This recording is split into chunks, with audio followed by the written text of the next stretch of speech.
Thank you, and good morning, everyone. Good morning. We are ready to proceed in the matter of Munich Reinsurance versus American National Insurance Company. Mr. Metalka? Yes, Your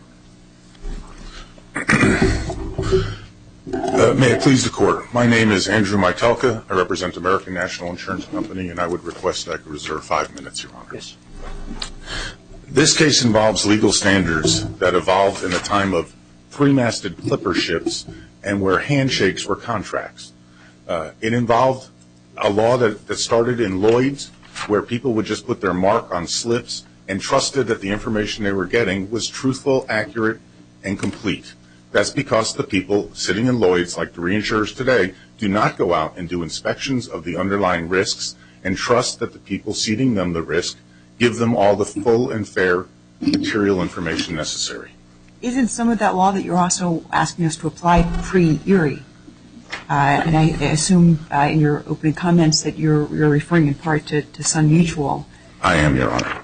So what authority is there that New York has actually adopted Sun Mutual?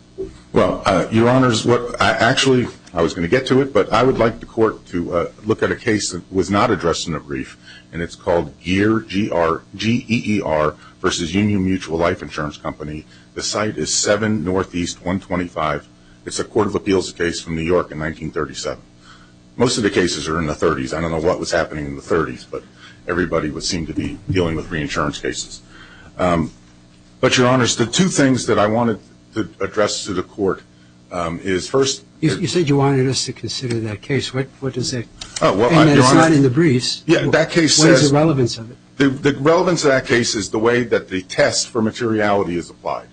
That case says that, obviously, the standard of utmost good faith applies in reinsurance contracts, and it says, quote, the question in such a case is not whether the insurance company might perhaps have decided to issue the policy, even if it had been apprised of the truth. The question is whether failure to state the truth, where there was a duty to speak, prevented the insurance company from exercising its choice of whether to accept or reject an application. How about the test being what the insurer determines to be material and what the insured determines to be material?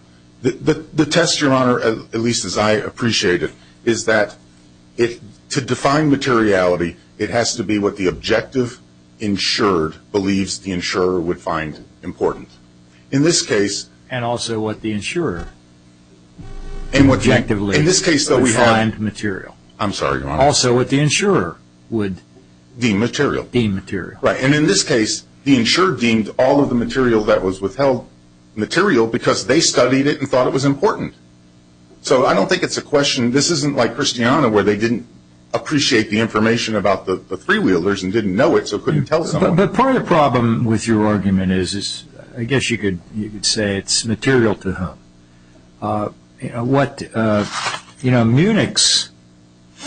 Munich's carve-out, and that's what we're ending up with here. Munich ends up with the 250 over 250, and your client ends up with the 500 over 500. Yes, sir. Okay. What Munich's risk was on the workers' comp coverage, what they were going to cover, what they agreed to cover for Everest, were those losses that came in between 250 and 500. So what was material to them is different than what's material, could be different than what's material to your client. Your Honor, my response is actually what Munich's contract was is they had 750 excess of 250. That's what their contract with Everest was. Yes, but they also had a carve-out. They had Continental, and then they carved out. Continental had the carve-out before your clients. Correct. So they didn't have that. Right. Their position is they were looking at what their risks were from the milepost 250 to 500. Could be markedly different. It could be, but I would respond this way, Your Honor. The packet of information that was given to Munich for their position was the same packet of information given to American National for the carve-out. So it had to be the same information that everyone was looking at. And in this case, American National's underwriter at Iowa Re asked specifically for two things. One, they asked for what the Munich's rate was, which in fact had gone up 150% and they never were told. And they asked for audits or reviews. And they were only given one that was favorable, while Munich withheld several that weren't. And to the extent their expert got up and said, well, you didn't have a duty to tell somebody unless it was materially bad or wrong, they gave us one. But that one wasn't materially wrong. It was favorable. And so in this case, it's, do we get to be on the same level playing field? And we submit to the court that we weren't. Wasn't that sufficient, though, the packet of information that Munich got from Everest to give to your underwriter? Wasn't that sufficient? And if you needed any additional information, could you not request it? Your Honor, that we could. But the test is, did we have a duty to inquire or did they have a duty to speak? That's really what this court has to address, because while the courts have said you don't have a duty to speak, in fact, Judge Wilson in a footnote said we didn't have a duty to inquire, she then kind of dinged us because we didn't ask twice for some information we didn't get. Asking Judge Fuentes' question in another way, what we're really talking about is the duty of utmost good faith. Correct. And that, as it's stated in its terms and has been explained, relates to having the same information about the original risk of loss, which is consistent with what Ms. Hoekstra repeatedly said about looking at Everest's loss and the underwriting package. It seems, in essence, what you're saying is that the internal calculations, things that Munich is looking at, that you should have those too as part of the utmost duty of good faith. But isn't that really an expansion of the concept of having the same information as to the original risk of loss? The difference, Your Honor, is in primary insurance where you have an application and you have the ability to go and do due diligence, you would go and look and you would ask. In the reinsurance context, between us and Munich, they are sort of in the position of the primary insurer. They had to tell us what they found because the industry does not go out as a reinsurer and do due diligence and do audits and do the types of things that you would expect a primary insurance company to do. They have to tell you that they found what? Excuse me, Your Honor? You said that they had to tell you what they found. Right. And in fact, but they found what? Well, they found that one of the MGUs that there were stair-stepping reserves, which basically understates the reserves. They found that there were, Mr. Pulowski testified that the numbers. But a process stair-stepping is not totally frowned on in the industry. Well, I believe, Your Honor, that there was some testimony saying that, from their experts saying that it's not, and then there was conflicting information saying that stair-stepping obviously leads to under-reserves. I suppose it's a matter of perspective, Your Honor. And didn't Ms. Hoekstra also say that since it was back in 1998 that wouldn't even have been relevant for 2000? Well, what you want to know is what is your analysis of the risk that you're underlying. In this case, Munich raised their rate 150%. That was obviously some reflection that they thought there was a greater risk in this case. They also told them to avoid telling us what the rate was. When they decided they were going to look at going offshore to this offshore insurer, they told us that they were doing it for tax reasons, when in fact the reason was because they couldn't book domestically a loss of a program where it was 150% expected loss ratio. Now, your underwriter was IOA. Yes, Your Honor. Right? IOA asked for certain information from Munich and didn't get it. Correct, Your Honor. But yet they went ahead and wrote the business for you.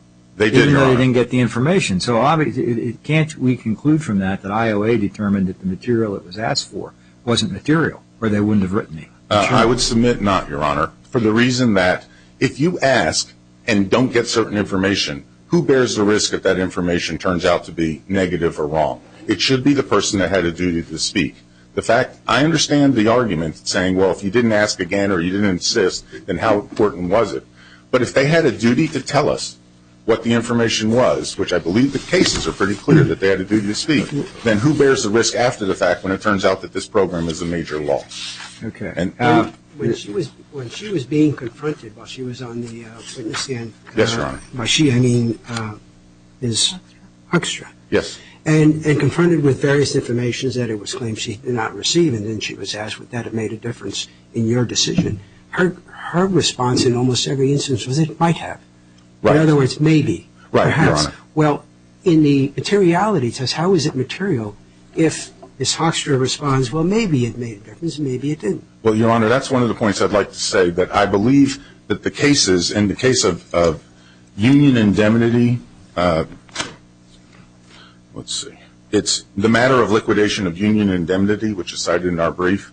That case, which was decided after Christiana, basically said material facts are those likely to influence the decision of underwriters. Judge Wilson held us to a standard that it would have to influence the underwriters. The U.S. Supreme Court in Sun Mutual stated the principle as, quote, if disclosed would probably have influence. So, I mean, now you're asking somebody to go back 5-8 years and say, would that have made a difference? And she gave truthful testimony saying, I think it would have, or it was likely, or in some cases she said it did. But, I mean, that's what that's why one of the complaints of our that we complain about the standard. I see my time is out. Mr. Metelka, let me ask you one question. Yes, Your Honor. You know, there's, at least I have some concern about, you know, what information wasn't provided. I understand your position, but we're in the position, our standard of review in reviewing the district court's application of the law to the facts is controlled by Anderson versus City of Bessemer. And it's a rather restrictive standard of review. You know, how do we come to a definite and firm conviction that a mistake has been made? Your Honor, because I believe that the standard applied was not appropriate. The standard of saying that we had to prove that it would have made a difference instead of likely to make a difference is a higher standard. And I believe the district court applied the wrong standard as to that aspect of the case. And you're talking about the first prong. The first prong. And the second prong, Your Honor, our complaint, if I may, the complaint is that she said we had to prove what Munich believed. And I believe the test is what an objective insurer would have believed. Because for us to say we know what Munich believed, we'd never be able to prove it. And, of course, Munich got up and said it was a different layer, and we, of course, didn't think they wanted it. Refresh me. Where's your case? Where's your New York case for that first prong? The first prong of likely? Yeah. That is in two places, Your Honor. That is in the matter of liquidation, and it's also in the U.S. Supreme Court case of Sun Mutual, where it says probably. So neither of them say would, and we believe that that's a material difference in the standard that we were asked to apply. You're asking that we adopt a different test rather than materiality. You're asking that we adopt a total mix of information test. Is that? Well, that's an alternative theory, Your Honor. That's what the courts do. You're not pushing that in place of materiality. Well, but the total mix of information test, Your Honor, is another way of looking at what is material. So there is an alternative way of looking at it that has been adopted by the courts in the securities context. To me, it sounds a bit more expansive than materiality. Materiality is a little bit more focused on the parties. The total mix of information may include a whole lot more things. But it's only the information that they knew about and should have, and we believe had a duty to tell. Okay. Thank you. Thanks.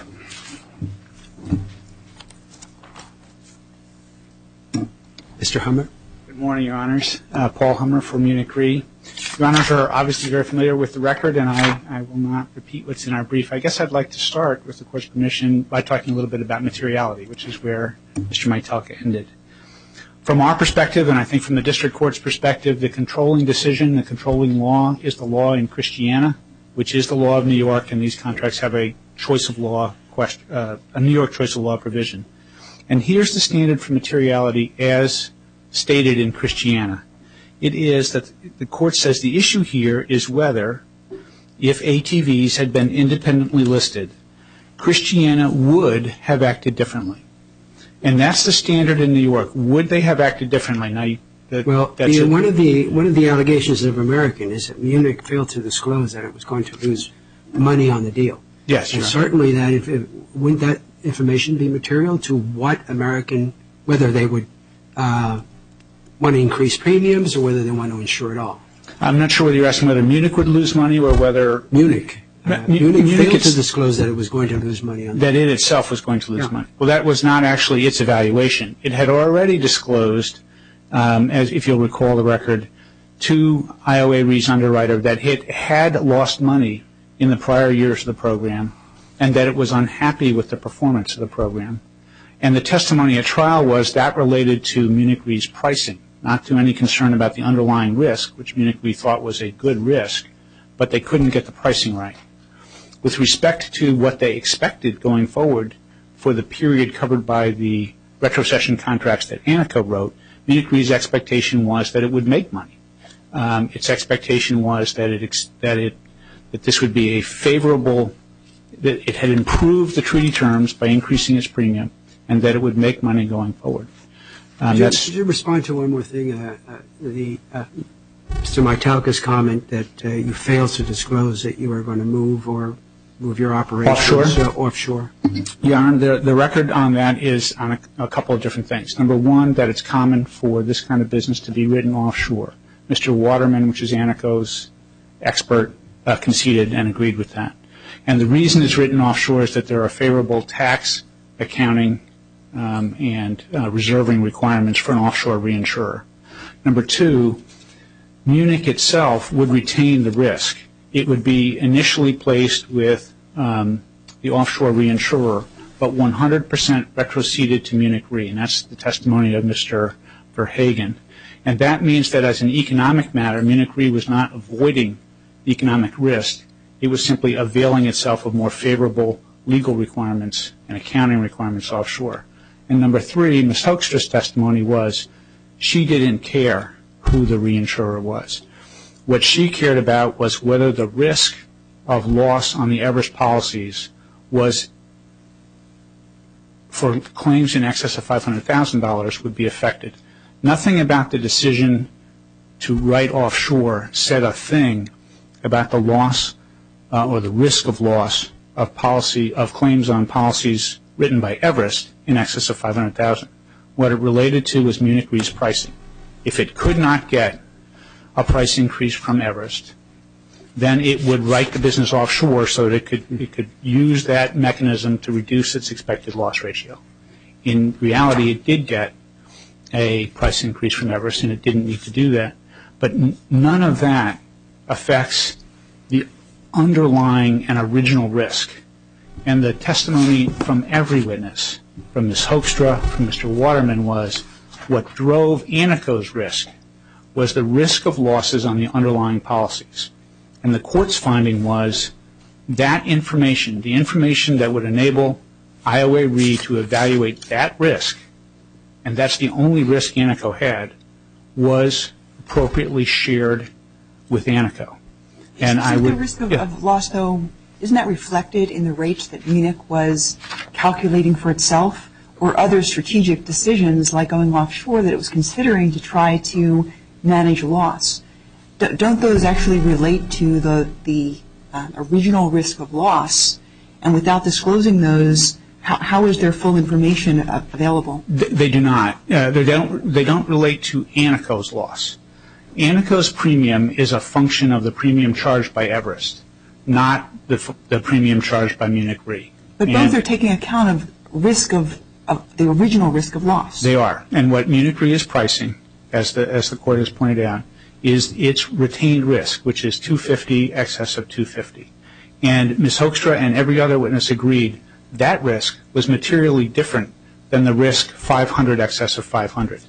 And the information that what Munich Re was charging as its premium was its evaluation of the risk it was retaining, 250 excess 250. If you look at the pricing for the layer that Anaco had, 500 excess 500, both Munich Re and Anaco priced that at the same level. Munich Re's price was 1.65 and Munich Re's price was 1.73 and Anaco's was 1.65.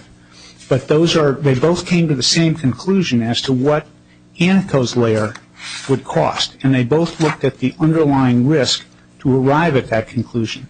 And with respect to that, they both used modeling because there was not enough information about the actual risk in which to generate a rate. And so they said, given industry-wide information, all insurers, all workers' comp of this type, where it's going to be written, et cetera, what would we expect to be the premium we need to cover the risk 500 excess of 500? And with their own unique model, proprietary models, and using the information that they each considered relevant, they came to the same price. But they're not totally distinct, right? I mean, those layers actually overlap. They don't overlap in the sense of the risk. Let me see if I can make that clear. Munich Re bears the risk at the end of the day for 250 excess of 250. And IOA Re bears the risk, or Anaco bears the risk, 500 excess of 500. Those risks all arise from a single claim. But what they're pricing is the likelihood that there will be a claim in Munich Re's part that exceeds 250 and in Anaco's part that exceeds 500, because as the program was structured, at the end of the day, there's no sharing of risks between layers. And Ms. Hoekstra's testimony on this was the only way in which we share the risk is that the losses arise from the Everest policies. But Anaco's risk is exclusively those claims that exceed 500,000 and only that part of a claim that exceeds 500,000. And so there isn't sharing in the sense that you might otherwise think of it. And Mr. Waterman testified that Munich Re could have a loss ratio of 500% and would have absolutely no effect on American National. Mr. Hammer, there's not a lot of case law around. You cited Christiana, but it's a federal, it's a Second Circuit case. There's not a lot of New York law on this subject, and New York law applies. But there is this concept of utmost good faith, which has to mean something. It's meant something in the industry for for years. I mean, it seems to me that when there's a whole host of issues that of information that Anaco did not receive that at least Munich thought had some materiality. I mean, has the doctrine of utmost good faith changed over decades or centuries? Is it less of a friendly operation than it was in the early 1900s when these cases were decided? I can't speak to the early 1900s, Your Honor. I can speak to what I understand the law to be today, which is that what's articulated in Christiana. And it does have, the doctrine of utmost good faith does have meaning.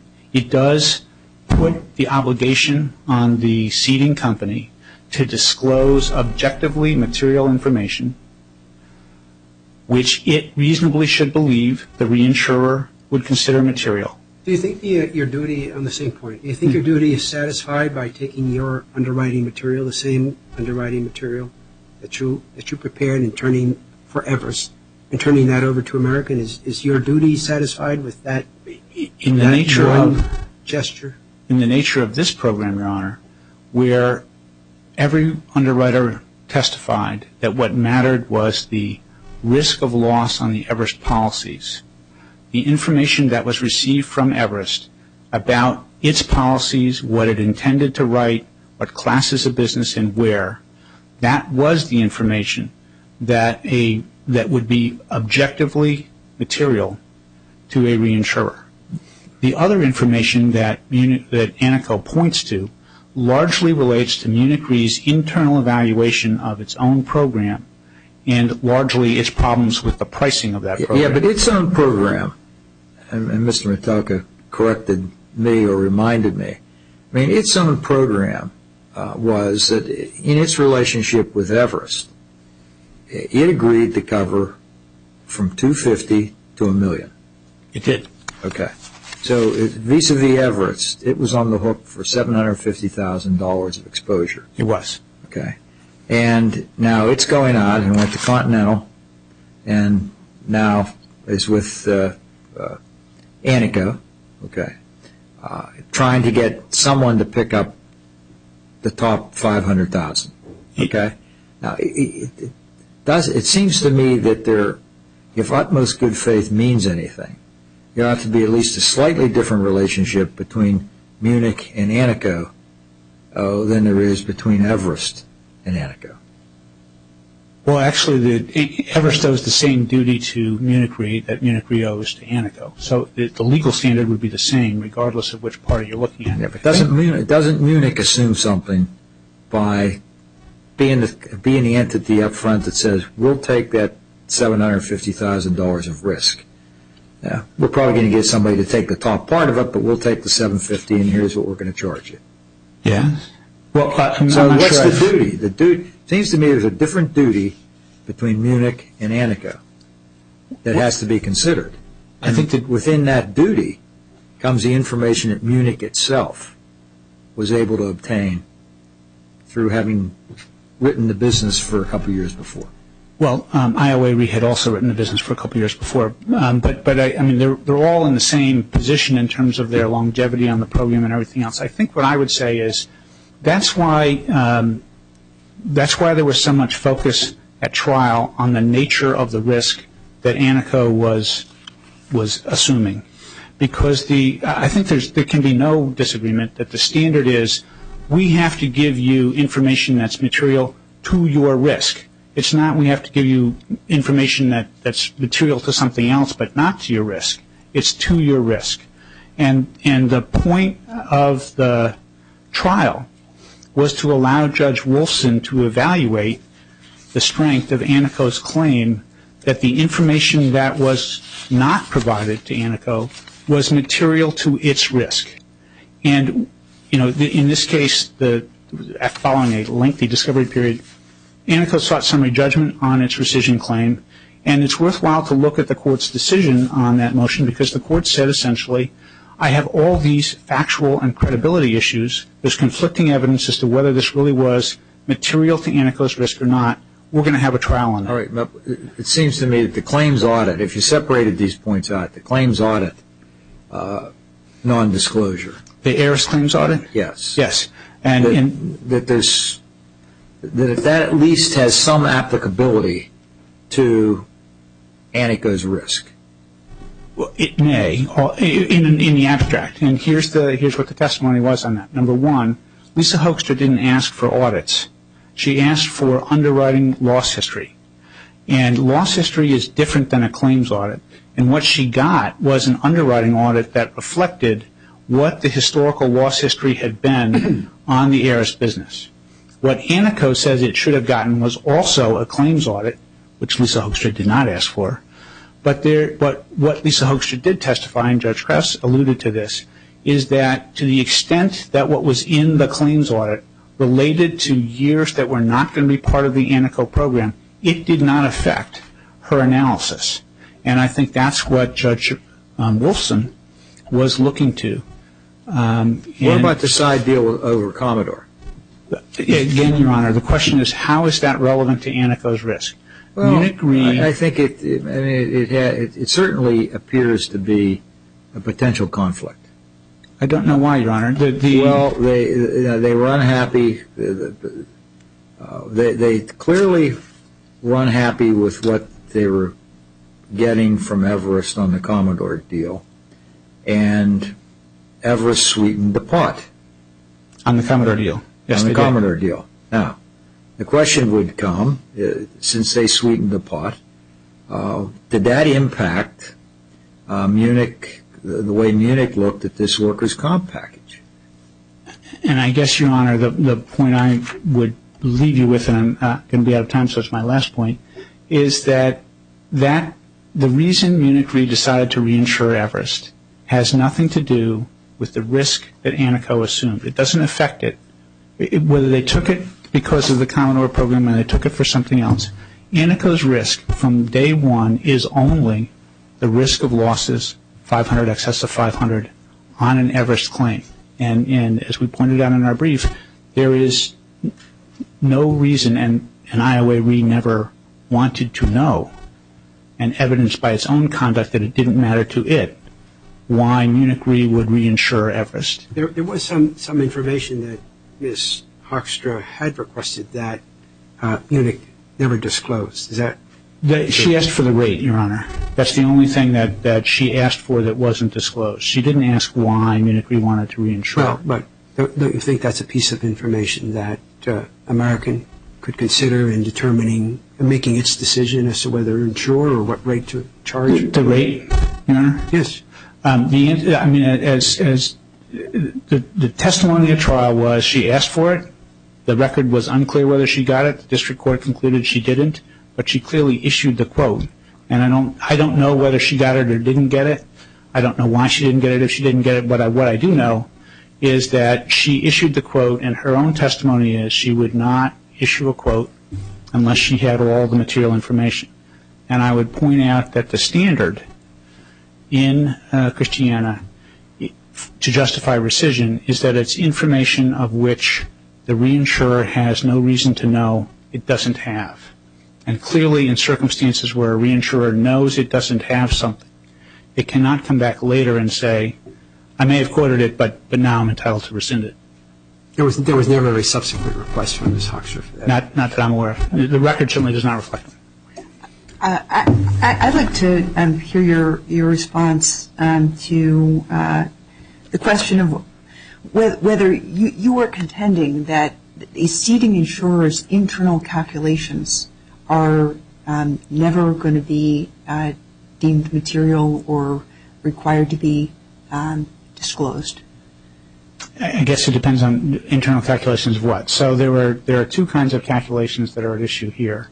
There are Munich Re's historical loss ratios, which reflect its experience and are driven largely by its pricing.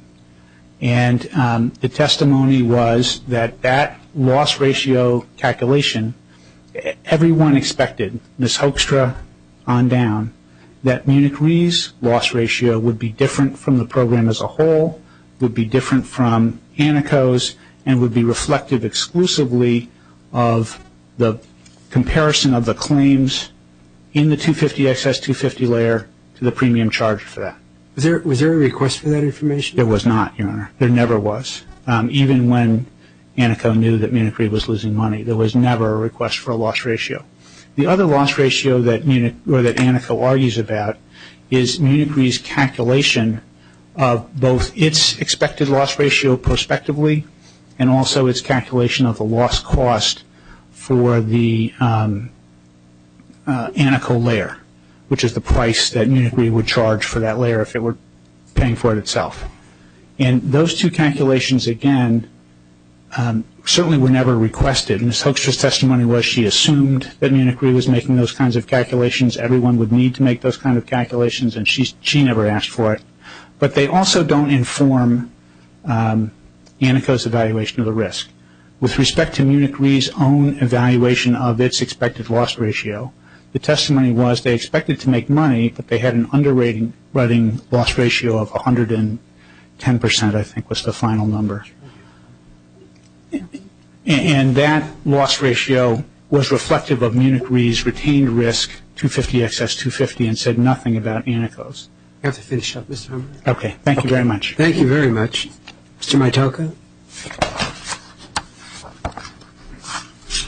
I'd like to address a couple of issues that Mr. Hummer raised. One, as to Commodore, the testimony at trial, Appendix Volume 9, page 121, an email they received from the executives at Everest. Quote, contingent upon the completion of this treaty, Everest will make a good faith gesture to American Re in the amount between $250,000 and $300,000. American National or Iowa Re never knew anything about this underlying deal that they had to get it done so they could get payback on another program. And we think that's, if the duty of utmost good faith means something, it's got to mean that you're going to tell people what your motivations are. Volume 12, Appendix Tab 82, an email from Mr. Pulowski where he tells the executives at American Re, we think, he gives the rates and he gives expected loss ratios of what the Anaco layer would be. And he knows they're going to lose money. But he doesn't tell anybody. And in fact, Your Honors, I'd like to go back. This whole case on rescission started in the middle of this case when Mr. Pulowski testified that his belief that the numbers they got from Everest Re were dubious. That's what started this thing. We then moved for leave to file this rescission case, and it was granted. Because, you know, their belief was the numbers they were getting, the underlying information was dubious. Can we go back to Commodore for a second? Yes, Your Honor. Wasn't there testimony that the payback was not related to Munich's decision to continue reinsuring the workers' comp program? That's what the defendant said. So how is it clear error for the district court to credit that testimony? Well, Your Honor, it was clearly related to this program, and they didn't disclose it. Now, whether they ultimately decided to do this for other reasons, that's what they testified to. And I'm not sure how a plaintiff would go about saying, well, you're wrong. Clearly, Everest thought it was related because they made a contingent upon this contract taking place. Now, Your Honors, one other thing I'd like to address is the key difference between the position of Munich and American National is Munich had the right to do reviews and audits, and then they didn't turn over that information. American National expected utmost good faith, and it has to mean something. And they did these audits and reviews and didn't turn over the information except for one that turned out to be favorable, but held the ones that you could argue were not favorable. Is that standard in the insurance industry that you turn over this type of material? The standard by both experts, Your Honor, was that if it was material information, either you turned over the audit report or you gave people a summary of what it said. In this case, they gave over the one that was favorable and didn't give anything on the others. And they wanted to get into wordsmithing as to did she ask for an audit or was it a review, and then they tried to characterize it as something she didn't ask for. Do you agree it was appropriate for the district court to consider the industry standard as to whether those types of materials would automatically be turned over if they weren't specifically requested? Not in the reinsurance setting. I believe in a primary setting, yes, Your Honor, but in a reinsurance setting, we believe the law to date has been that you have to turn over everything that's material, whether it's asked for or not. And so what the industry practice or what's automatically turned over, it depends on whether you're looking at a primary policy, a marine insurance policy, or a reinsurance But policy. the materiality depends on what the person possessing the information has. Correct. Without any reference to what the reinsurer deems to be material. Which is why we believe it has to be an objective standard, and we shouldn't be held to prove what Munich believed that we would want. Because how are you ever going to, the defendant's always going to get up and say, well, we didn't think they'd want that. And the part about the different layers and the different risks, we don't get on the hook unless they blow through Munich's layer. I mean, so everyone's looking at how many claims are going to rise, big enough claims that are going to get to your layer. Unless we know how many Munich things are going to blow through their layer, then how are we ever going to decide whether we're going to get to our layer or not? And so this whole idea of, well, there are different risks. Sure, in a theoretical basis, we don't attach to 500,000, but that means it's blown through Munich's layer already. So, look, the Judge Wolfson on page 85 and 86 of her opinion has a laundry list of things that they withheld from us. If you look at the totality of it, and I understand that that's a securities test, but materiality should be materiality.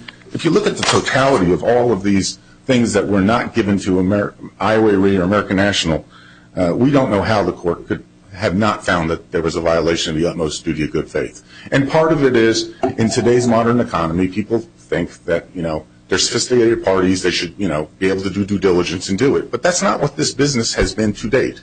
And so what we're asking this court to do is to set the standard or tell people that the duty of utmost good faith now means you have to go and ask more questions instead of expecting to get it automatically. My time is up unless the court has other questions. I have a couple that I hope you Yes, Your agree. Honor. One is you mentioned in your reply brief 7 new claims with retro amounts. Are you referring there to losses that existed but weren't disclosed? Yes, Your Honor. And is that before Aneco agreed to provide retrocessional coverage? That's what the record reflects, Your Honor. Secondly, on the known loss doctrine, at page 47 of your brief, you referenced that. Are you raising that as a separate basis for rescission or as a way that the duty of utmost good faith was breached? Your Honor, Your Honor, I'm sorry. The known loss doctrine, technically in New York, applies to losses that are known to exist. We argued it by analogy because these were losses that they expected us to incur, but I can't say they existed at the time that we signed the document. But their reviews, their analysis said Aneco is going to lose money on this loan, and we're going to lower the rate to Aneco while we raise our own rate. And so I can't say that it's a separate alternative basis, Your Honor, because technically the losses, as best that we can tell from the record, did not all exist as what they expected. So whether technically the known loss doctrine applied or not is subject to debate. Thank you, Mr. Maitoga. Thank you, Your Honor. And Mr. Hunter, thank you as well. Both counsel, very helpful arguments. We'll take the case under advisement.